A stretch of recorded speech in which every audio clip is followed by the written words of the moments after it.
family, how's everybody doing? I hope everybody is well. I hope your weather is acting all right. It's cloudy and rainy here, but hey, it's still a good day, all right, that the Creator has made. Okay, now I'm coming to you guys today with a very special and important video, okay? You know, this is information that everybody should have, okay? Now, you know how I always tell you that our foremothers, when they bake stuff, they always soaked, when they cook, period, they soaked everything, all their grains and all that kind of stuff. They soaked everything, you know, overnight. Most of the time, overnight. They soaked beans, they soaked rice, they soaked oats. I mean, they soaked, if it was a grain or a bean or a seed, they soaked it, okay? So, and I'm going to go over why that was, okay? Let me find my information because I want to be correct when I give it to you, okay? We're going to basically talk about grains and flour and all that stuff today because that's the most important, because just about everybody, except for a few people, you know, those who can't, you know, eat bread, they eat cookies, all kind of baked goods, okay? And we get all that stuff from grains, all right? They take the grains and they make the flour, and then they bake it, and you have your baked goods, okay? Now, I'm explaining to you why our foremothers soaked their grains, you know, and their flour. Because there's a thing today called soaking your flour. I already knew that because I told you about it. Okay, now, in our everyday flour, we have something in it called phytic acid. Also has lectins, and of course we know it has glutens. Okay, now the phytic acid in it, that's what I'm going to talk about mainly. It is found in plants, you know, especially seeds and beans and all that kind of stuff. Okay, now what it does is it blocks, it's called an anti-nutrition. Oh, I think I'm saying that wrong. But anyway, it blocks you from getting nutrition. All right, it blocks minerals like iron, calcium, zinc, and all that. It blocks your body from absorbing all that, okay? And our body needs that, okay? And our berries, our wheat berries, are full of this phytic acid. Not only the phytic acid, but also, like I said, the lectins. Okay, now, one thing about the phytic acid is a twofold thing. On the one hand, is too much of it is bad for you, but on the other hand, some of it is good for you because it's also an antioxidant, which is crazy. And I'm gonna tell you what they do. Okay, now they know that this stuff, too much of this stuff, is not good for you, but they will add it to food. That, you know, when you buy packaged food, they add it to the food because it's an antioxidant. But say you buying some crackers, okay, knowing that whatever company made those crackers did not soak, per se, the flour to soak out all the phytic acid. And then they add more to it because, oh, it has this antioxidant effect in it, which is good. And then when the fact is going on, you're getting too much of a bad thing. You know, it's a good thing, but they're making it a bad thing. So that's where soaking your flour and soaking your wheat berries and all that come in. You know, you should always sprout your wheat berries. If you are a baker who bakes by with wheat berries, you know, you grind your own wheat berries. you should always soak them first. You should always soak them first. Because you're going to sprout them. Once you sprout them, that takes care of all that phytic acid and the lectins and all in it. And all that stuff was put in the plants by the Creator to keep bugs from eating them all up, okay? And you'll find phytic acid and lectins in a lot of different foods. All right, now, soaking your flour also helps to break down gluten, because there are a lot of gluten intolerant people in the world who can't eat wheat products because they're gluten intolerant. Okay, so you soak that, you soak your flour to break down the gluten, and you sprout your berries to break down the gluten also. Now, another thing you can do to help break down phytic acid is by souring. It's called souring. We call it sourdough, okay, if you're baking. We're talking about baking right now, because I know fermenting does it too, but we're talking about baking right now. When you make sourdough, sourdough also breaks down the phytic acids that's in the wheat, okay? Now, because you're not only, like I said, are you souring, but it's also being soaked. The flour is actually being soaked, okay? So now, what I'm going to do today is show you guys how to soak your flour and the times that you would do it. Now, I hear different people say you don't have to soak all-purpose flour.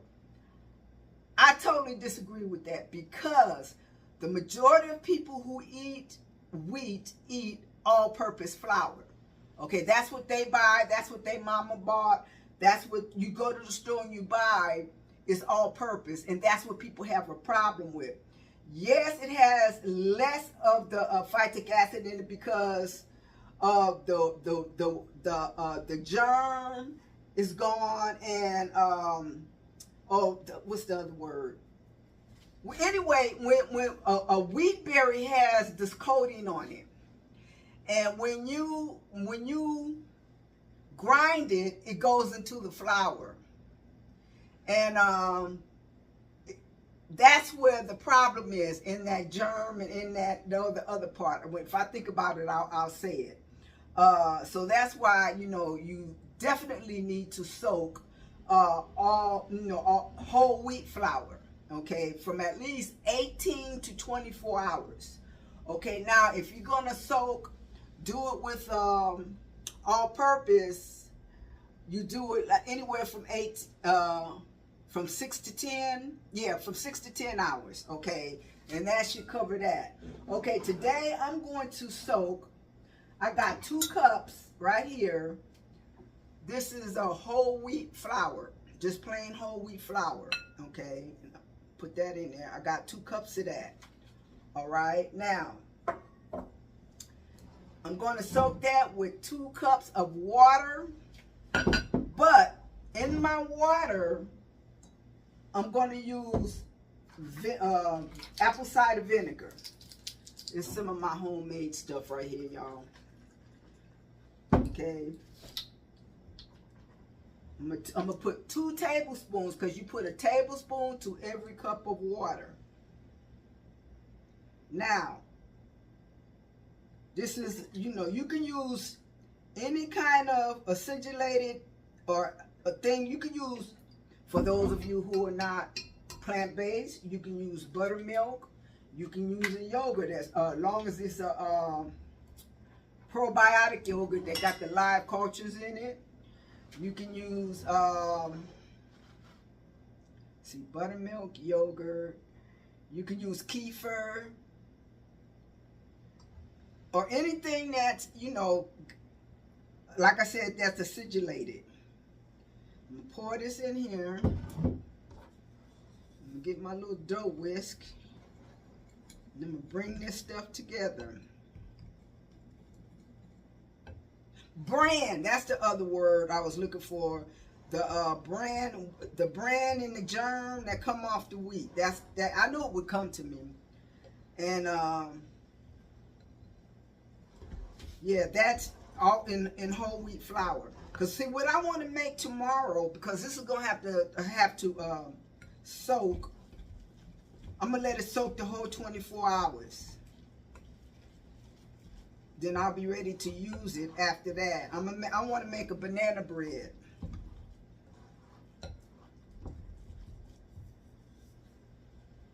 Make sure you get all the, like I always say, the dry bits.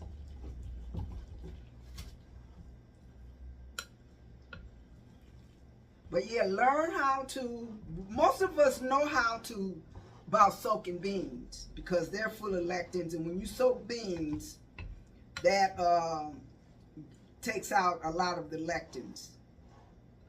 But then if you soak beans and then you pressure cook them like in a Instant Pot, that gets rid, it kills all of it.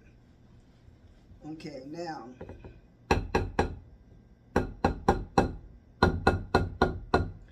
I got this. Now what I'm gonna do is I'm gonna cover this up, and I'm gonna leave this sitting on this table. Okay. And what I think I'll do is tomorrow, when that's done, we'll come back and make our banana bread. And this little thing I just put over here, it's just a shower cap, y'all. They come in handy. They come in handy. Okay, you guys. I will catch you tomorrow in the next video.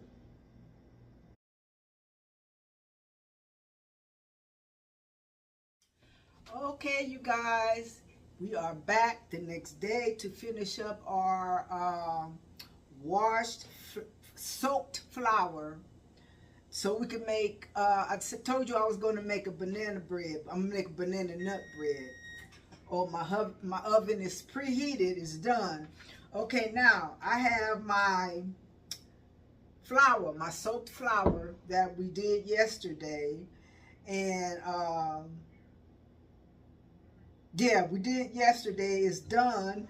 So now I got all my ingredients to put in my soaked flour. Okay, now with this recipe, we got 3/4 cup of sugar. I'm using date sugar, whole date sugar. I'm using a 1/2 cup of applesauce instead of oil. I'm using applesauce. I got a 1/2 cup.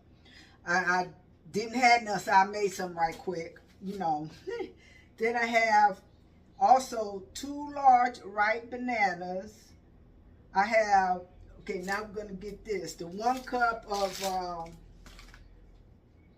sourdough starter, because I'm making the sourdough banana nut bread. Okay. All right. Next, I have in here, in this bowl, is 1 teaspoon of vanilla. Okay. Then for the dry ingredients, like I said, I had the sugar, and in the sugar, I just went on and mixed a 1/2 teaspoon of baking soda, 1 teaspoon of baking powder, 1/2 teaspoon of salt, and I have some nuts. You know, I didn't quite measure them out. I just, you know, just got them out. Okay, now, wait, hold on. Wipe my finger off.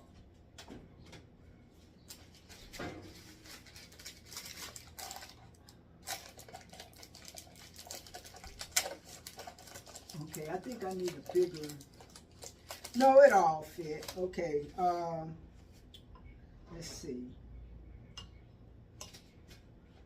Oh, and for an egg, you know, I don't eat eggs, so I have a flax egg. This is 1 flax egg with 1 tablespoon of flax meal and 2 tablespoons of water. Okay, and I'm gonna put that in here.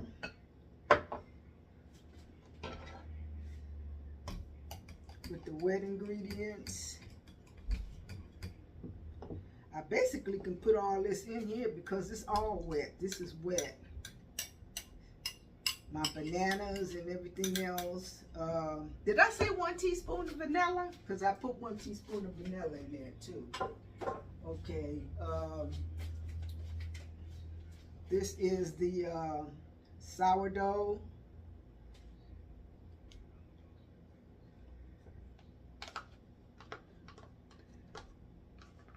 And you know, it's so sad about how nowadays wheat gets a bad reputation.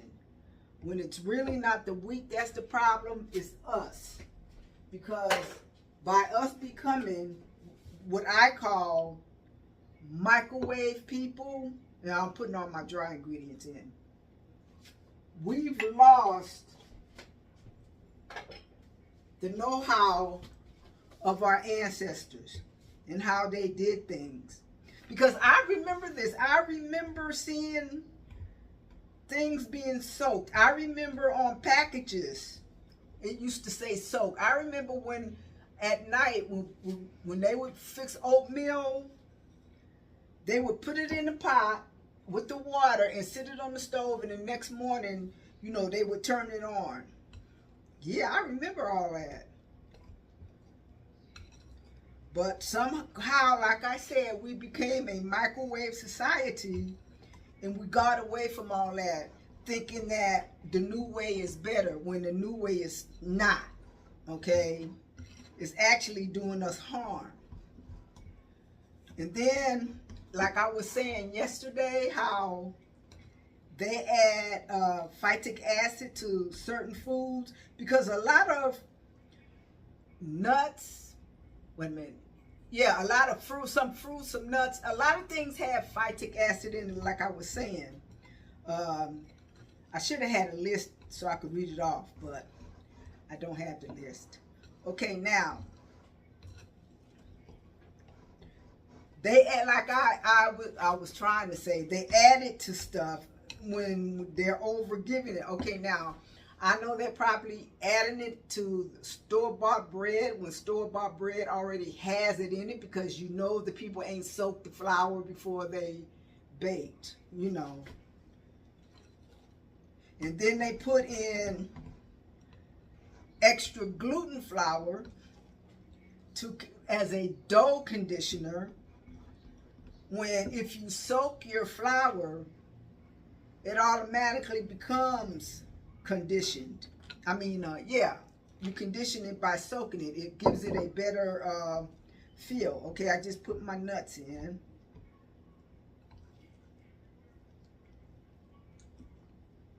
Wait a minute, I think I want a few more of those.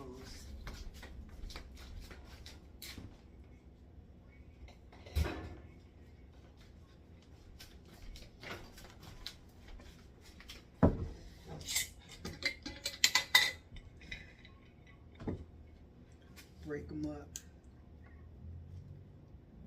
Yeah, so, you know, we just decided that we got to have everything now. Do it fast.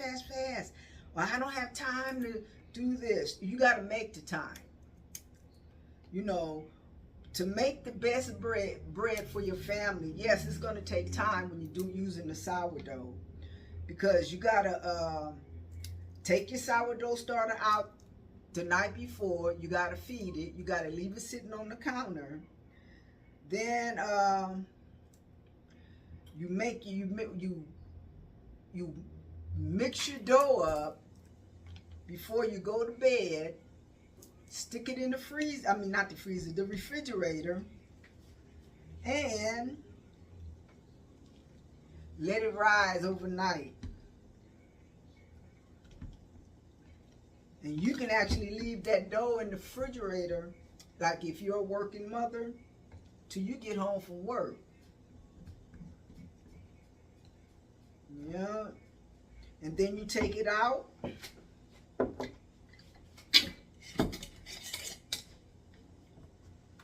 Get it ready for a second rising. You know, and while you're getting dinner ready, you could be working on that. But anyway, we need to stop making up excuses of why we can't do things. If it's going to affect the health of you, your children, your family, we need to make the time to do this. We need to get back to it. and stop blaming everything on the food that people been eating for thousands of years. You know, they've been soaking grains for thousands of years, y'all. Okay, now. Ooh, this smells so good.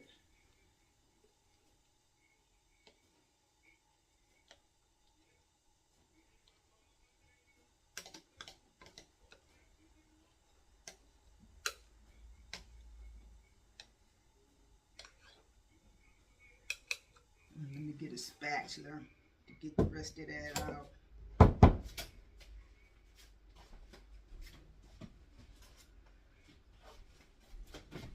Yeah, but we need to stop blaming, you know, the food that we eat, that something is wrong with it when it's not really the food, it's us refusing to take the time to properly prepare it. Now, if you're one who don't want to go through the process of making sourdough and soaking your flour overnight, then just buy sprouted flour. You know, if you're not gonna, if you're the type and you know that you're not going to be grinding wheat berries and all that kind of stuff, just buy sprouted flour. Just know that you're going to pay for it.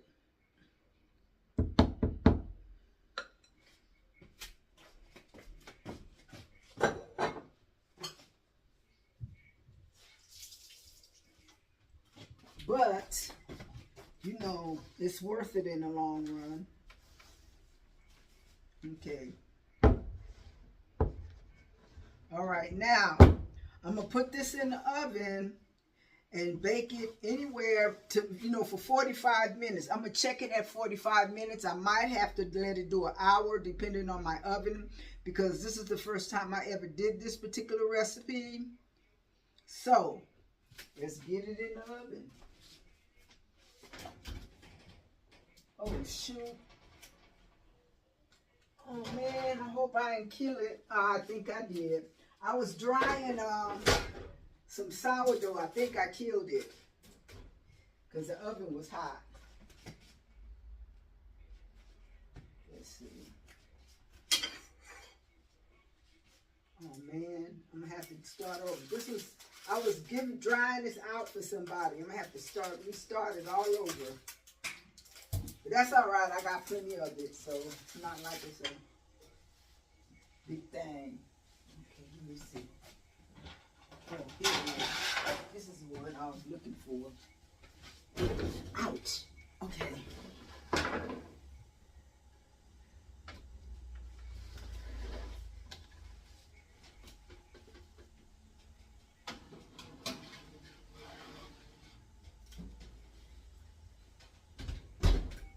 Okay, you guys, we're going to let that bake for,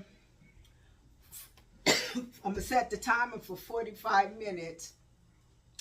And then I'm going to check it. And if I have to let it go the full hour, then I'll let it go the full hour. And then we'll come back when it's done. Okay, so let me set the timer.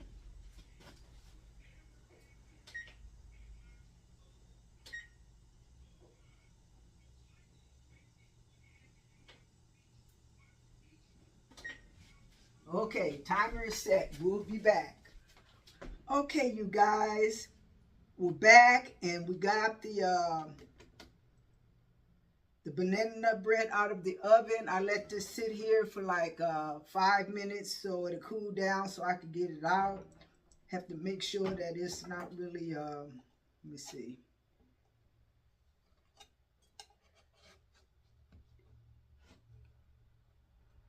It's not sticking.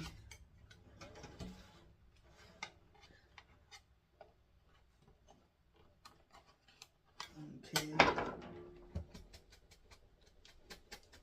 There we go. Use this.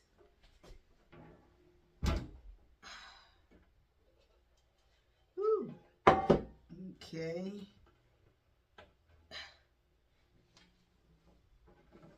It's hot.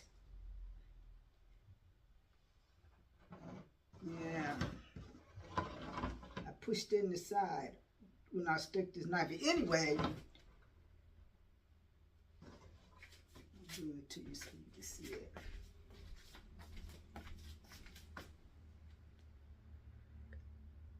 Okay.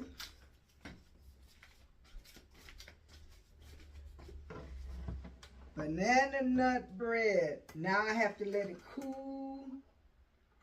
And then I'm going to cut me a piece. Yeah, banana nut bread. Let me see if I can move this to the middle. Nah, I better leave it alone. Oh, wait a minute. There it goes. Okay, now I'm going to let this sit here and cool off. And I ain't going to bring y'all back when I cut it. So anyway, banana nut bread made with soaked flour, also some sourdough, because I'm start putting sourdough in all my baked goods, you know, because I know it's healthy for me. Okay, and yeah, and I will put the recipe of this in the description below. And I hope you guys give it a try. Now, you don't have to put sourdough in here if you don't want to. You know, you really don't have to. And instead of using the half a cup of applesauce, you will use like 1/3 cup of oil. And if you are a person who still eats eggs and all that, instead of a flax egg, you would use just one, you know, large egg in it. So yeah. And I want to say, if this is the first time you watch any of my videos, I'm going to say thank you for coming and joining us today and learning how to make this banana nut bread, sourdough banana nut bread. And if you haven't subscribed, subscribe. It's free. Won't cost you a dime. Just subscribe. And hit that notification bell so when I put up new content, you'll get your notification. Share and like, okay? So you guys, banana nut bread made with sourdough. It's oil-free, egg-free, dairy-free, and it's good for you. Okay, now, with that, y'all, I'm going to say peace, love, and light, and have a great rest of the day.